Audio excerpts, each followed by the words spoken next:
ചിന്നമോളുടെ അടുത്തുനിന്ന് വന്നിട്ട് അലീനയും രേവതിയൊക്കെ മാമച്ചനും ഗ്രേസമ്മയ്ക്കൊക്കെ ചിന്നമോളുടെ ഫോട്ടോസും അവൾ കളിക്കുന്നതും എല്ലാം കാണിച്ചു കൊടുക്കുന്നുണ്ട്. അപ്പോൾ അവർ പറയുന്നുണ്ട് വലിയ കുട്ടിയായില്ലേ എന്നൊക്കെ പറയുന്നുണ്ട്. അപ്പോൾ അവിടെ കുറേ ആൾ സ്പോൺസർ ചെയ്തിട്ടുണ്ട്, അവിടെ അനാഥാലയത്തേക്കും ക്യാഷും എല്ലാം കൊടുക്കാമെന്ന് പറഞ്ഞിട്ടുണ്ട്. അപ്പോൾ അവിടെയുള്ള കുട്ടികൾക്കൊക്കെ അതൊരു വലിയ സഹായമാവും.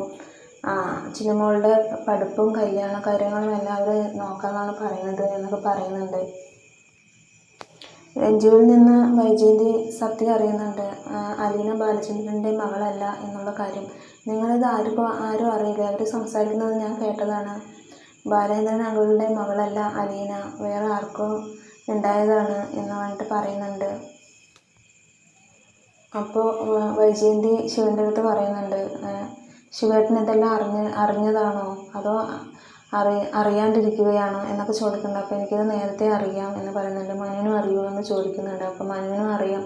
പിന്നെ എന്തിനാണ് ഇങ്ങനെ ഒരു നാടകം കളിച്ചത്? ഇത്രയും പ്രശ്നങ്ങൾ ഇവിടെ ഉണ്ടായിട്ടും എന്തുകൊണ്ടാണ് ബാലചന്ദ്രൻ അത് പറയാതിരുന്നത്?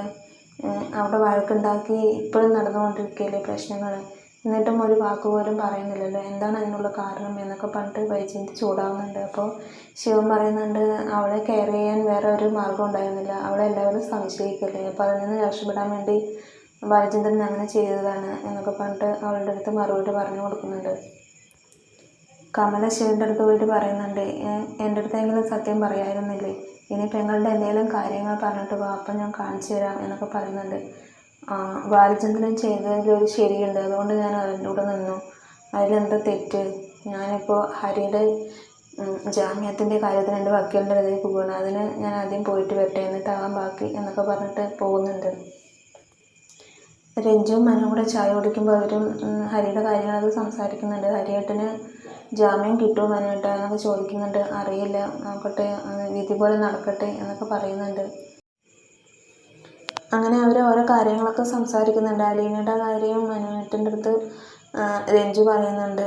മനുവേട്ടന് അലീന ചേച്ചിയെ കുറിച്ച് ഓർക്കുകയായിരിക്കില്ലേ എന്നൊക്കെ പറഞ്ഞിട്ട് പറയുന്നുണ്ട്. എറണാകുളത്തേക്ക് പോകാൻ പറ്റാത്തതിൽ നല്ല വിഷമമുണ്ട് അല്ലേ, അങ്ങനെയൊക്കെ അവർ സംസാരിച്ചുകൊണ്ട് നിൽക്കുകയാണ്. അപ്പോഴേക്കും ഗംഗാധര മേനോൻ മനുവിൻ്റെ ഫോണിലേക്ക് വിളിക്കുന്നുണ്ട്.